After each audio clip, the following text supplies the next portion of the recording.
Shalom Bapak Ibu yang dikasih Tuhan. Puji Tuhan, apa kabar Bapak Ibu? Saya selalu berdoa untuk Bapak Ibu sekalian untuk tetap dalam perlindungan Tuhan, tetap dalam pemeliharaan Tuhan, tetap dalam penyertaan Tuhan. Karena Tuhan kita adalah Tuhan yang setia. Puji Tuhan, kembali kita untuk dikuatkan dengan firman Tuhan. Karena firman Tuhan adalah pedang bermata dua yang untuk menguatkan kita, memulihkan kita, yang begitu luar biasa tajamnya, yang begitu luar biasa kekuatan kuasanya. Sebelum saya berkhotbah lebih lanjut, kita berdoa terlebih dahulu. Terpujilah namamu Bapa Surgawi yang kami sembah di dalam nama Tuhan Yesus. Hari ini kembali kami mengucap syukur jikalau kami kembali diajar dengan firman-Mu, dibentuk dengan kehendak-Mu, untuk hidup kami sesuai rencana-Mu, dan setia sampai selama-lamanya. Sertai setiap kami ya Tuhan, kami percaya Engkau adalah Allah yang Maha Kasih, yang selalu setia. Di dalam nama Yesus Tuhan, kami sudah berdoa dan bersyukur, haleluya, amin. Puji Tuhan Bapak Ibu, hari ini sehubungan dengan Jumat Agung, yang kita semua orang Kristen memperingati kematian Tuhan di atas kayu salib, yang adalah sangat bermakna sekali, sangat besar maknanya bagi setiap kita, dan sangat dahsyat maknanya bagi setiap kita yang percaya. Tema untuk sehubungan dengan itu Bapak Ibu adalah makna kematian Tuhan Yesus yang menentukan. Makna kematian Tuhan Yesus yang menentukan. Menentukan dalam hal apa Bapak Ibu? Menentukan dalam hal beberapa yang saya akan sebentar khotbahkan, saudaraku. Bahwa kematian Tuhan itu bukan kematian seperti manusia kebanyakan Bapak Ibu. Kematian Tuhan Yesus di atas kayu salib itu membuat sangat besar sekali tonggak sejarahnya bagi setiap umat yang percaya kepada Kristus. Sangat luar biasa, sangat dahsyat yang kita boleh merasakan, yang boleh kita beriman di dalamnya. Yang pertama Bapak Ibu adalah ketentuan yang membawa keselamatan. Ketentuan yang membawa keselamatan. Di dalam 2 Korintus 5 ayat 14-17, demikian firman Tuhan, sebab kasih Kristus yang menguasai kami, karena kami telah mengerti bahwa jika satu orang yang sudah mati untuk semua orang, maka mereka semua sudah mati. Dan Kristus telah mati untuk semua orang, supaya mereka yang hidup tidak lagi hidup untuk dirinya sendiri, tetapi untuk Dia yang telah mati dan telah dibangkitkan untuk mereka. Sebab itu kami tidak lagi menilai seorang juga pun menurut ukuran manusia, dan jika kami pernah menilai Kristus menurut ukuran manusia, sekarang kami tidak lagi menilainya demikian. Jadi siapa yang ada di dalam Kristus, ia adalah ciptaan baru, yang lama sudah berlalu, sesungguhnya yang baru sudah datang. Saudaraku, bagi orang percaya, bagi orang Kristen, seharusnya hidupnya adalah sudah menjadi manusia baru. Karena melalui kematian Kristus di atas kayu salib, sangat terbuka peluang untuk menjadi manusia baru. Sebab bahkan sangat mungkin menjadi manusia baru. Jadi bagi orang percaya, menjadi manusia baru itu suatu nilai keharusan. Yang lama sudah berlalu, yang baru sudah datang. Dan hidupnya adalah untuk mempermuliakan Tuhan, tidak lagi mempermuliakan duniawi kedagingannya, dan tidak lagi mempermuliakan hal yang di luar Kristus Yesus. Dan jangan sampai kita menjadi percuma menjadi orang Kristen, karena kita dianggap tidak percaya akan nilai-nilai kematian Yesus Kristus membawa keselamatan. Jikalau kita tidak percaya, kita adalah orang yang paling rugi besar dalam hal tersebut. Makanya setiap kita harus percaya bahwa kematian Yesus Kristus menentukan keselamatan. Di dalam Yesus Kristus ada manusia baru, menjadi manusia baru, yang lama sudah berlalu, yang baru sudah datang. Berarti dengan demikian kita tidak boleh lagi berbuat dosa. Yang kita buat adalah mempermuliakan Tuhan, hal yang baik, hal yang benar, hal yang sesuai dengan firman Tuhan. Jangan kita beranggapan bahwa itu cukup untuk menjadi orang Kristen tanpa memaknai kematian Yesus di atas kayu salib. Berarti saudaraku, maknanya nilai Jumat Agung ini sangat penting bagi setiap kita sebagai tonggak sejarah kehidupan kita, sebab kita sudah menjadi manusia baru. Dan di situ kita tinggal beriman di dalamnya, dan hidup menurut menjadi pelaku firman Tuhan, dan tidak lagi menjadi pemberontak-pemberontak atas firman Tuhan. Kita harus mengerti dan percaya dengan hal tersebut, Bapak Ibu, sebab kita adalah orang yang sangat beruntung, yang percaya Yesus mati di atas kayu salib untuk kita boleh diselamatkan dan mendapatkan keselamatan dan mendapatkan pengampunan dosa. Haleluya. Puji Tuhan, Bapak Ibu. Jadi di sini, saudaraku, kita ini hidup hanya untuk mempermuliakan Tuhan. Ada amin, Bapak Ibu. Keselamatan yang di dalam Kristus Yesus itu pasti dan ada. Iya kan, saudaraku. Jadi di situ satu nilai yang luar biasa, kematian Tuhan Yesus di atas kayu salib sebagai nilai kematian yang sangat luar biasa bagi kita orang percaya, sebagai nilai-nilai kehidupan yang kekal di dalam kerajaan surga. Puji Tuhan, kalau kita berada di situ, makanya sebagai orang Kristen harusnya sudah menjadi manusia baru. Jangan melulu terus bikin dosa, kesenangan bikin dosa, itu adalah manusia lama. Jikalau kita tidak mau bertobat, Bapak Ibu, yang tersedia adalah kebinasaan. Dan akhirnya, saudaraku, kita tidak bisa masuk surga. Puji Tuhan, Bapak Ibu, di dalam hal ini kita harus mengerti nilai-nilai tindakan apa yang kita lakukan sebagai orang beriman dan sebagai orang yang percaya untuk karya salib Kristus Yesus di atas, yang mati di atas kayu salib. Sehingga kita tidak sia-sia sebagai nilai-nilai yang percaya akan kematian Kristus, dan kita tidak sia-sia memperingati hari Jumat Agung ini. Yang kedua, ketentuan yang membawa kelepasan. Galatia 3 ayat 13-14. Kristus telah menebus kita dari kutuk hukum Taurat dengan jalan menjadi kutuk karena kita. Sebab ada tertulis, terkutuklah orang yang digantung dia pada kayu salib.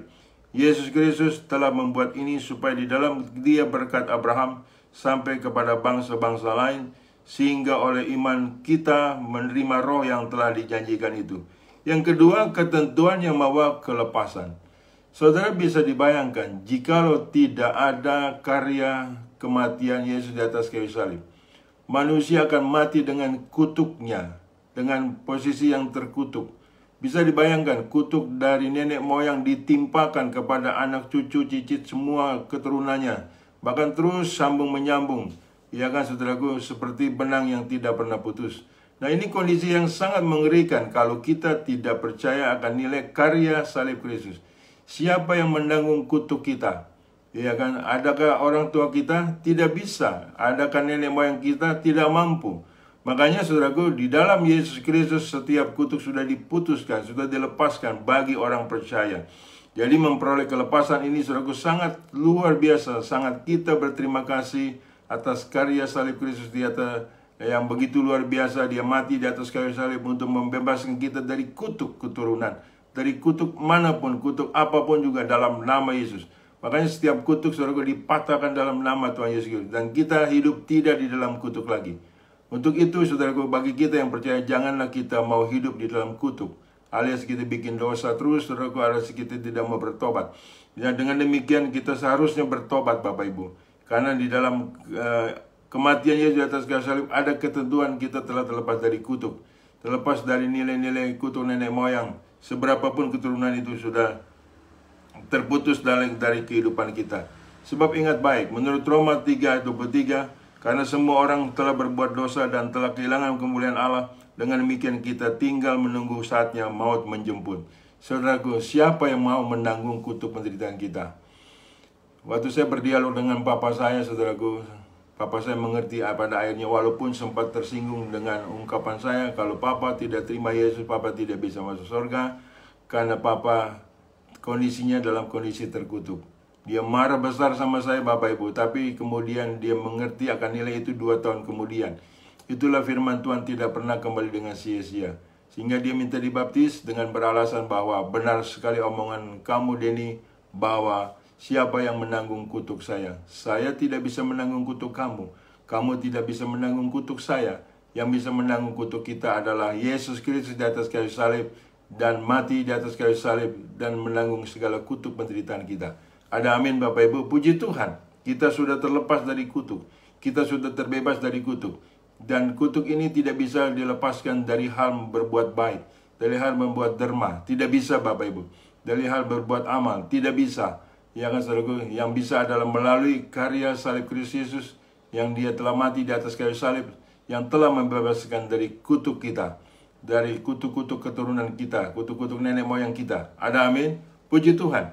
Jadi saudaraku, sebenarnya memperingati hari Jumat Agung adalah membawa kesan yang sangat mendalam bagi setiap kita yang percaya, yang selalu diberikan nilai kekuatan tetap di dalam Tuhan, setia di dalam Tuhan Yesus Kristus, dan jangan keluar dari situ. Jangan murtad Bapak Ibu. Kalau Anda murtad dari orang Kristen, kembali kepada nilai kepercayaan yang lama, Anda kembali menjadi orang yang terkutuk. Bisa dibayangkan, orang yang terkutuk adalah orang yang dibinasakan, orang yang binasa dalam kehidupannya. Tidak dalam perlindungan Tuhan, tidak dalam pemeliharaan Tuhan, tidak di dalam kasih Tuhan, tidak dalam anugerah Tuhan. Kita sudah terbebas dari kutuk siapapun, kutuk manapun, kutuk apapun, oleh karena kematian Yesus di atas kayu salib. Puji Tuhan Bapak Ibu, kita adalah orang-orang yang sangat beruntung, sebab kita adalah orang-orang yang telah terbebas dari kutuk. Yang ketiga, saudaraku, ketentuan yang membawa kegentaran. Markus 15 ayat 17. Ayat 37. Markus 15 ayat 37 sampai 39. Lalu berserulah Yesus dengan suara nyaring dan menyerahkan nyawanya. Ketika itu tabir bait suci terbelah dua dari atas sampai ke bawah. Waktu kepala pasukan yang berdiri berhadapan dengan dia melihat matinya demikian, berkatalah ia, sungguh orang ini adalah anak Allah. Sungguh luar biasa, tidak ada nilai kematian semacam ini Bapak Ibu. Tabir maha suci dan tabir ruang suci terbelah dua, dan di situ berarti tidak ada lagi batasan antara kita dengan Tuhan kecuali dosa. Jadi kita, saudaraku, adalah sebagai orang yang Tuhan berkenan untuk berkorelasi secara mendekat. Bahkan Roh Kudus sudah ada dalam hidup kita, dalam diri kita, dan tidak ada lagi jarak Bapak Ibu kita dengan Tuhan. Makanya ketentuan ini membawa nilai kegentaran. Sebagai anak Allah, saudaraku, itu sungguh luar biasa, saudaraku. Kita juga adalah sebagai anak Allah. Berarti, saudaraku, kematian Yesus di atas kayu salib adalah membawa nilai kegentaran bahwa memang matinya secara sangat luar biasa, saudaraku. Dia menyerahkan nyawanya kepada Bapaknya dan selesai untuk menanggung segala dosa dan menanggung segala kutuk penderitaan kita. Suatu nilai yang sangat luar biasa.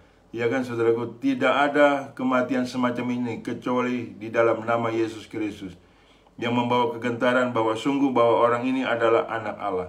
Anak Allah adalah Yesus namanya. Kita juga punya predikat yang melekat sebagai anak-anak Allah. Ada amin Bapak Ibu? Beruntunglah kita yang percaya. Kita bukan lagi anak setan, kita bukan lagi anak dunia, tapi kita ini anak Allah. Anak yang berasal dari Allah, anak kerajaan sorga yang luar biasa, yang mempunyai hak waris dalam kerajaan sorga, sungguh luar biasa. Iya kan saudaraku? Jadi setiap kita ada nilai keistimewaan. Jangan kita keluar dari wilayah-wilayah kekristenan. Jangan kita keluar dari iman percaya kita. Tetap di dalam Yesus Kristus yang adalah satu nilai yang menjamin kita sebagai anak-anak Allah, sebagai warga kerajaan sorga. Ya, jadi demikian kondisi-kondisi yang menjamin hidup kita, yang menjamin nilai-nilai kekekalan kita Bapak Ibu. Bahwa pastinya kita adalah sebagai anak Allah. Jangan lupa itu Bapak Ibu. Berperilaku sebagai anak Allah, berpredikat sebagai anak Allah. Jangan sampai itu diganti. Jangan sampai itu tergugat dan digugat oleh siapapun sampai kapanpun. Pertahankan itu baik-baik, saudaraku. Jadi tidak percuma kita beriman kepada nilai Kristus Yesus.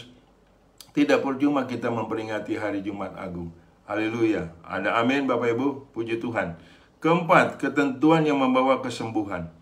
Yesaya 53 ayat 1-5. Siapakah yang percaya kepada berita yang kami dengar?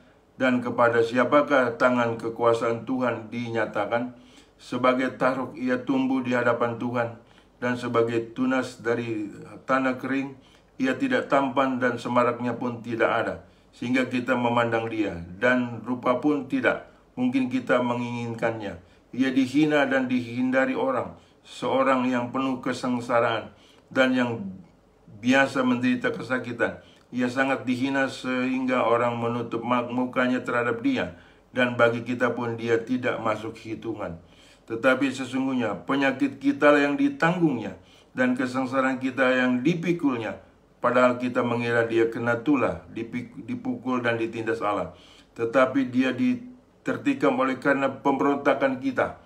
Dia diremukkan oleh karena kejahatan kita. Ganjaran yang mendatangkan keselamatan bagi kita ditimpakan kepadanya. dan oleh bilur-bilurnya kita menjadi sembuh. Kematian Yesus Kristus di atas kayu salib, saudaraku, membawa ketentuan kesembuhan bagi kita orang percaya. Oleh bilur-bilurnya kita disembuhkan. Amin, saudaraku. Puji Tuhan. Saudaraku, ini tidak boleh dibantah. Ini sebaliknya harus kita percaya. Ada sarana kesembuhan melalui bilur-bilur Tuhan Yesus Kristus. Melalui darah Yesus Kristus ada pengampunan dosa. Mengapa kita yang mempunyai nilai keistimewaan ini kita tidak percaya? Sehingga kita masih mencari dukun, masih percaya dengan paranormal, masih percaya dengan Hong Shui, masih percaya dengan ramalan-ramalan. Ada sarana di dalam nilai Kristus Yesus yang telah mati di atas kayu untuk kita. Ya kan, saudaraku, untuk menanggung dosa kita, untuk menyembuhkan penyakit kita. Penyakit apapun Bapak Ibu pasti bisa disembuhkan, karena bagi Tuhan tidak ada yang mustahil. Sarana ini sudah tersedia, cuman sayangnya banyak orang Kristen tidak percaya. Dia setiap tahun memperingati hari Jumat Agung, tetapi tanpa makna, tanpa nilai kepercayaan, nilai apa yang didapat dari hal tersebut.